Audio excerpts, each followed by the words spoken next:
કેરીના રશિયાઓ માટે માઠા સમાચાર સામે આવ્યા છે। સાયક્લોનિક સર્ક્યુલેશન સક્રિય બન્યું છે, જેથી આગામી 2 દિવસ દક્ષિણ ગુજરાતમાં કમોસમી વરસાદની આગાહી વ્યક્ત કરવામાં આવી છે। કેરીના પાકને નુકસાન થવાની સંભાવના વ્યક્ત કરવામાં આવી રહી છે। વલસાડ, નવસારી, સુરત, ભરૂચમાં હળવાથી ભારે ઝાપટા પડવાની આગાહી વ્યક્ત કરવામાં આવી રહી છે।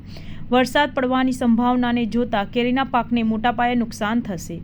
વાતાવરણ અને વરસાદને કારણે કેરીમાં સડો પડી જવાની શક્યતા છે।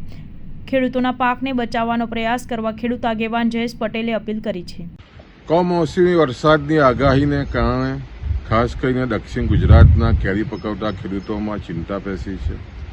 દક્ષિણ ગુજરાત ખાસ કરીને બાગાયતી પાકમાં કેરીનો પાક લગભગ વલસાડ, નવસારી, સુરત થઈને 80 થી 85 હજાર હેક્ટરમાં કેરીના બગીચાઓ છે।